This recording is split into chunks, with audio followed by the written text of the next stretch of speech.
ऐ सनम तुझसे मैं जब दूर चला जाऊंगा, ऐ सनम तुझसे मैं जब दूर चला जाऊंगा, याद रखना कि तुझे याद बहुत आऊंगा। मेरी जिंदगी तेरी चाहत के नाम, बाली उम्र को सलाम। मेरी जिंदगी तेरी चाहत के नाम, बाली उम्र को सलाम।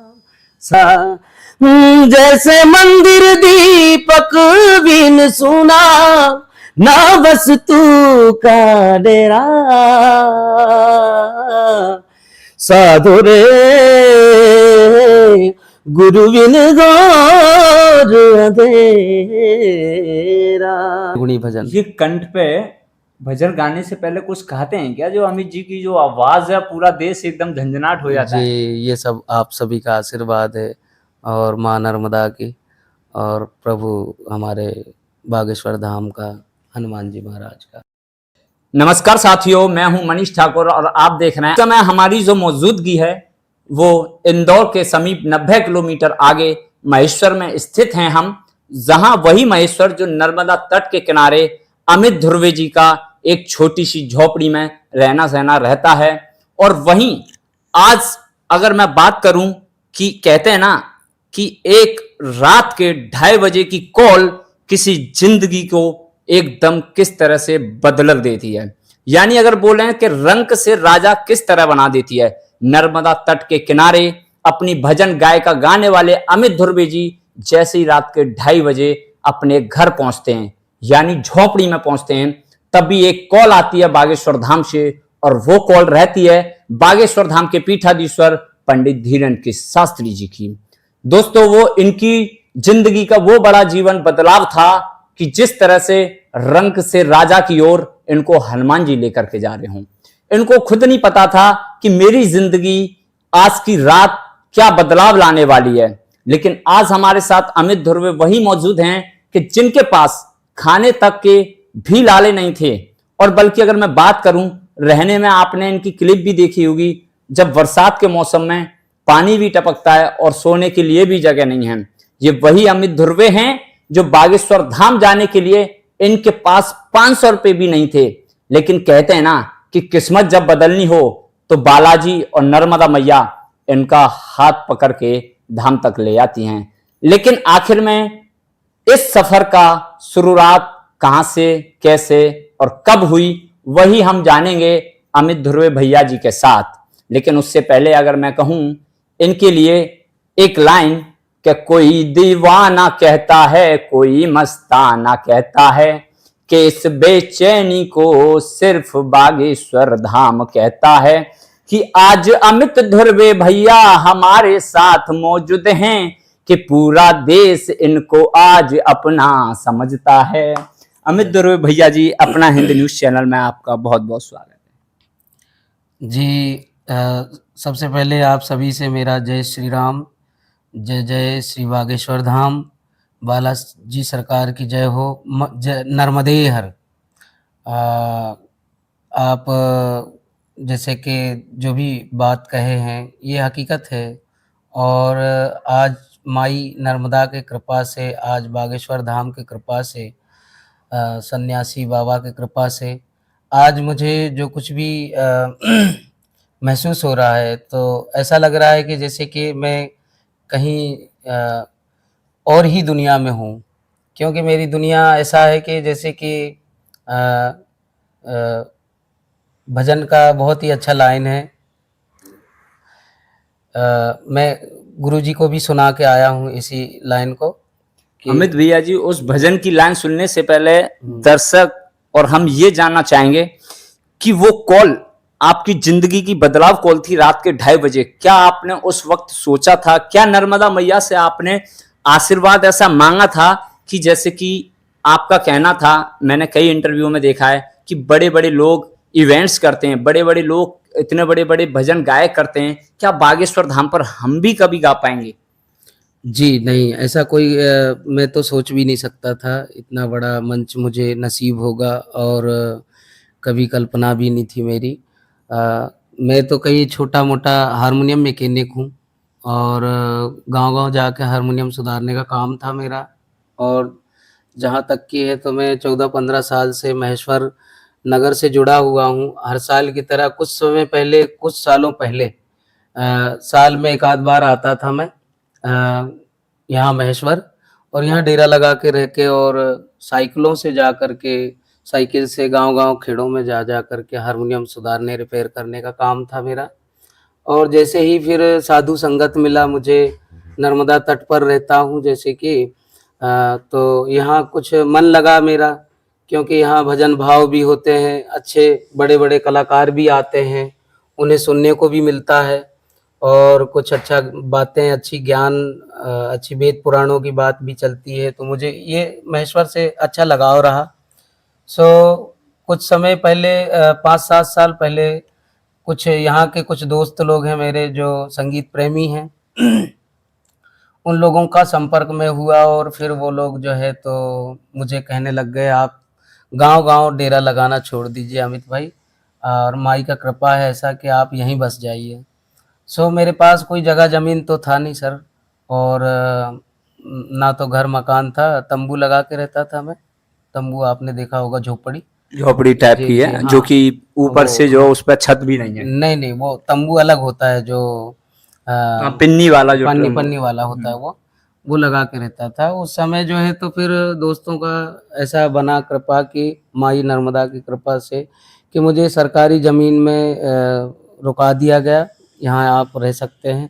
मतलब आपकी जमीन नहीं थी ना? नहीं, मेरी ज़मीन नहीं है, ये सरकारी, जहाँ पे मेरी झोपड़ी है, टापरी है, वो सरकार की वो सरकार की है, नगर पालिका की है, महेश्वर नगर पालिका। तो वहाँ मेरी टापरी बनी और सबका प्यार आशीर्वाद बना रहा, और फिर मैं धीरे-धीरे जो है तो कभी घाटों में भजन करता हूँ, कभी गाँव से भी कॉल आने लग गए। सुंदरकांड मंडली, भजन, कुछ छोटे-मोटे स्टेज लेवल कार्यक्रम करा मैं कुछ समय तक जो है तो इसी क्षेत्र में। और फिर आजकल क्या है, ज़माना नेटवर्क का है, वो उसको क्या कहते हैं, नेट का है। तो किसी बंदे ने, हमारा कोई भाई है, कोई प्रेमी, संगीत प्रेमी, उन्होंने एक वीडियो बना कर के वायरल करा था।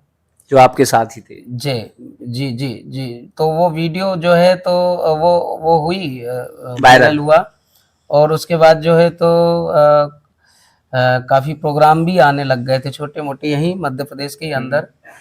फिर वो वीडियो गुरुजी तक पहुँचाया गया। हमारे धीरेन्द्र शास्त्री जी जो बागेश्वर धाम के पीठाधीश्वर हैं। पीठाधीश्वर हैं। तो वहाँ के जो गुरुजी के सानिध्य में जो संगीतकार रहते हैं, रघुवीर भाई तबला वाले और दाऊ भैया और नरेंद्र भाई, इनका जो है तो इन्होंने वीडियो गुरुजी को दिखाया और बोले, गुरुजी ये गरीब कलाकार है और बहुत अच्छा गाता है ये, ऐसे करके और सुनाया गया। तो गुरुजी भजनों को, उस वीडियो को, भजन को देख करके और कहा कि इनको बुलाया जाए।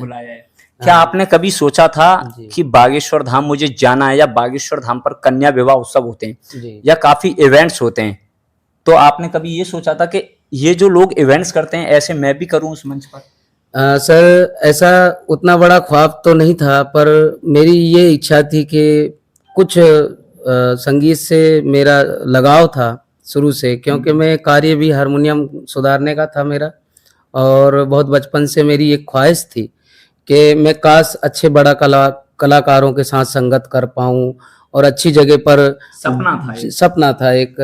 और फिर जो है तो ये बहुत पहले, जब कुछ नादान उम्र भी था मेरा, जबकि विषय में जो है तो ये सपना था। फिर जैसे ही बाल बच्चेदार होता गया और सब फिर परिवार गृहस्थी आती गई और फिर जिम्मेदारियां आती गई, तो फिर मैं धीरे धीरे ये सब भूलने भी लग गया था। भूलने भी लग गया कि यार अब कोई चारा नहीं है, अब क्या कर सकते हैं अब तो बस कमाना धमाना है, हाँ, परिवार जी जी, परिवार किसी भी तरीके से चलना चाहिए। सो मेरा जो है तो अभी तक का जो है तो बस छोटा मोटा भजन करने का वो था और हारमोनियम सुधारने का काम था। फिर वो वीडियो गुरुजी को सुनाया गया। फिर वीडियो में जो है तो एक जगह में काम करने गया था इधर कसरावद नर्मदा पार। सो वहां से काम करके दिन भर से थका हारा आया हुआ था और मैं शाम को भोजन करके सो गया और फिर 2:30 बजे रात को गुरुजी का फोन आए और मतलब कि जो संपर्की जो कलाकार हैं उन्होंने गुरुजी से बात करवाए। बोले भैया गुरुजी बात करना चाहते हैं बागेश्वर धाम से। सो मैंने कहा बिल्कुल कराइए। मुझे यकीन तो नहीं हुआ पर मैंने सोचा कि भाई कराइए, इतने बड़े महान संत, युवा संत, जी जी, हमको कैसे सुन सकते? जी जी जी, क्योंकि भाई मैं सोच भी नहीं सकता हूँ उस बात को कभी ख्वाबों में भी कि भाई इतने बड़े महान संत और मुझे वो आगे रह करके और मुझे फोन लगाएं। पर मैं इस चीज से अनजान था कि वो तो अंतर्यामी है, गुरुदेव हमारे अंतर्यामी हैं। वो अगर चाहें तो सृष्टि के किसी भी कोने कोने तक उनकी नजर है, सबके मन को जान लेते हैं, सबके मन को जान भी लेते हैं कि कौन कैसा क्या है। सो मेरा जो है तो जहाँ तक का है तो गुरुजी से बात हुई और मैं उस समय नींद में था। सो फोन उठा के बोला कि जी गुरुजी बिल्कुल। तो वो बोले कहाँ हो अमित जी? मैंने कहा गुरुदेव मैं महेश्वर में हूँ, यहाँ रहता हूँ। बोले बेटा आपको आना है, बहुत ही अच्छा लगा आपका गाना सुन करके। आप कभी इच्छा रखें तो बागेश्वर धाम आ सकते हैं और मैं 9 दिन के लिए मैं वहीं हूँ, बागेश्वर धाम में ही हूँ और जो है तो वहाँ आपको हाजिरी लगाना है। तो मैं खुश हो गया इस बात से कि मुझे इतने बड़े महान संत महान संत बुला रहे हैं। एक तरह से मैं खुश भी हुआ और एक तरह से मैं ऐसा उस बात को झूठ भी समझ रहा था कि कहीं यार दोस्त लोग भाई मजाक कर रहे होंगे, क्योंकि हम लोग संगीतकार ऐसे होते हैं जैसे कुछ गांव खेड़े के लोग के रात भर भजन प्रोग्राम में रहते हैं। तो इसी बहाने के गुरुजी की कॉल आई और तुम हमारे पास आ जाओ और फिर सुनवा दो। जी जी, तो इस हिसाब से मैं समझता रहा। फिर सवाल ये हुआ कि मैंने फिर उसको जो है तो फिर मैं चिंतित में आ गया और उस बात का चिंतन करने लगा कि ये हकीकत में हो सकता है गुरुजी ही बात करे हों। मैंने फिर रिकॉर्डिंग सुन कर के फिर मुझे ऐसा लगा कि हाँ ये गुरुजी हैं, क्योंकि आवाज आपने वीडियो देखते देखते आवाज पहचानी ली। जी, क्योंकि पहले से भी वीडियो में भी सुना देखा है और लगभग मेरे क्षेत्र भी उधर ही है तो परिभाषा भी लैंग्वेज सेम है। तो मैंने सोचा कि बिल्कुल गुरुजी हैं ये। और अपने निमाड़ इधर जो है इंदौर, निमाड़, खरगोन, महेश्वर तरफ तो कोई ऐसी बोली यहाँ चलता नहीं है। अच्छा, गुरुजी ने आपको कभी देखा नहीं था, सिर्फ फोन पे ही बात हुई थी? फोन पे बात हुई। जैसे ही आप स्टेज पर गए थे तो तुरंत गुरुजी ने बोला अरे अमित जी आप तो आ गए। जी, तो ऐसा रहा कि फिर जो है तो मैं यहाँ से तैयारी करा, जैसा भी करके मेरा समय थोड़ी सी खराब था उस समय और ज़्यादा ही स्थिति खराब था कि मैं यूँ करके कि मेरे पास किराए भाड़े के पैसे भी नहीं थे उस समय। पर मेरे यार दोस्त जो भी हैं संगीत प्रेमी उन सब के मदद से, मेरा एक दोस्त है मुकेश जी बिछवे जो कि मेरे को बहुत दिन से साथ संगत दे रहे हैं और तबला प्लेयर भी हैं वो, और काफ़ी मदद भी मिलता है उनसे मेरे को।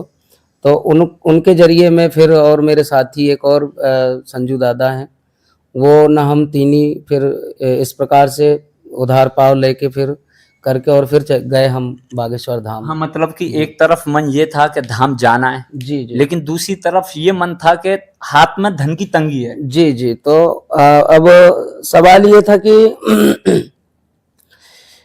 तंगी तो खैर ठीक है, वो तंगी तो जैसा भी है तो मेरा तो बहुत पहले से चली आ रही है। मैं तो जिस स्थिति में रहा हूँ तो वो तो भगवान जानता है। सो मेरी ये सिर्फ ये ऐसा लग रहा था कि पैसे तो कमाए जा सकते हैं और हर चीज कमाए जा सकते हैं, पर अवसर अगर एक बार मिलता है किसी को वो दोबारा नहीं मिलता है सर। तो मुझे यूं लगा कि अगर मुझे कोई परसेंट से भी पैसा देगा तो मैं उसके लिए हाँ कर लूंगा और मैं वहां जाने के लिए इच्छुक हूँ। और मुझे वहाँ से कोई लालच नहीं था कि मेरे को वहाँ से मिलेगा, मुझे सिर्फ इतना लालच था कि गुरुजी का शरण मिल जाएगा।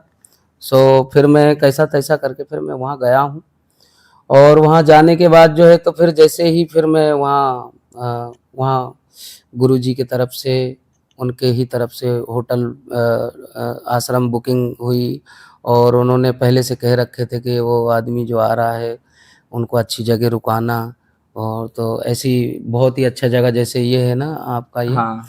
ऐसी जगह पे रुकाया गया मुझे, और फिर मैं उन्होंने कपड़े उपड़े दिए और फिर पहनाया, और फिर मैं गया वहाँ मंच पे। अच्छा, उस मन से जाने से पहले उसमें एक रूम में एक किस्सा भी हुआ था आपके साथ, जी। जो कि गुरुजी ने हंस के भी बताया था जी, जी, जी। कि मतलब आप रूम में रुके थे हाँ। और उसके बाद में क्या बोले कि ये बटन जी। ढूंढते हैं कि ये जी, जी, उठे जी। या नीचे आए। बात ये है कि अब वो कभी इन चीज़ों के माहौल में रहा नहीं हूँ मैं। हाँ। मेरा क्या है कि हम भाई जंगल उनमें जाते हैं इधर-उधर। तो तभी तो गुरुजी ने बोला कि 2-3 एकड़ बीघा जमीन खाली हो। तो उस हिसाब से जो है तो मैं वहाँ गया, और मुझे जमा नहीं, तो मेरे जो यार दोस्त थे, जो साथी भी थे ना, वहाँ के भी साथी जो बन चुके हुए होते थे, वो सब हंसने लग गए, और मेरे को पता नहीं था कि गुरुजी तक बात पहुँच जाएगी। तो ये सब जो है तो गुरुजी भी बहुत ही आनंद भरे व्यक्ति हैं, किसी भी बात को लेकर के, और बहुत हंसते मुस्कुराते भी हैं। सो इस बात का बहुत बढ़िया जिक्र हुआ था जी। तो जिस समय आप स्टेज पे गए थे उस समय मनोज तिवारी भी वहां उपलब्ध थे।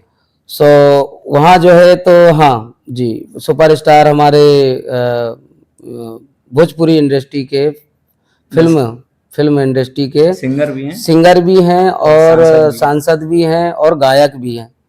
उन्होंने 5000 से अधिक गाने गाए हैं, और मुझे उनका भी दर्शन मिला है, उनका भी चरण छूने को मिला। क्या आपको ये भी उम्मीद थी कि गुरुजी कोई का। दिल्ली का सांसद या इतना बड़ा भोजपुरी इंडस्ट्रियल का सिंगर इतने बड़े मंच पे मेरा नाम ले सकता है? नहीं, ये सब बातें नहीं थी मेरे दिमाग में, क्योंकि मैं उस वहाँ तक की पहुँच की सोच कल्पना ही नहीं की कभी। कल्पना ही नहीं की थी। लेकिन वो तो सिर्फ ये था कि मेरी ख्वाहिश थी कि हे प्रभु, हे भगवान, मैं जहाँ भी जाऊँ इस संसार में, जब यहाँ से जाऊँ तो मुझे कोई जाने पहचाने और मैं हंसते हंसते जाऊँ। जी सर। यानी जब तक अगर किसी ने खरीदा नहीं था तो बेचा भी नहीं था, जब खरीद लिया तो अनमोल हो गया।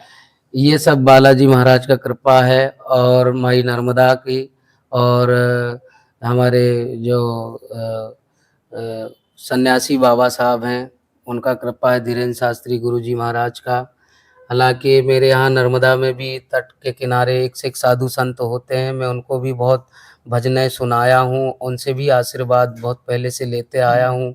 उनका भी कृपा है मुझ पर, जैसे हमारे दयालु गुरुजी हैं। और काफ़ी जब मैं आया वहाँ से तो मेरी बहुत प्रशंसा करा उन लोगों ने, और स्वागत वंदन करा, और ऐसा स्वागत वंदन करा कि जैसे कि स्वयं गुरुजी आए हों।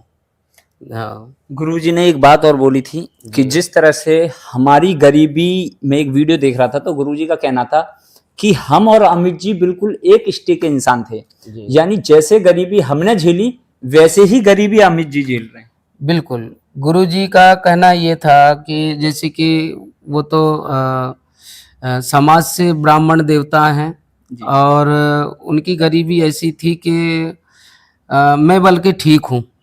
गुरुजी से ठीक हुआ? हाँ, गुरुजी से ठीक हूँ, क्योंकि मैं हारमोनियम मैकेनिक हूँ, और इधर-उधर घूम फिर करके ये सब काम कर सकता था और खा पी रहा था।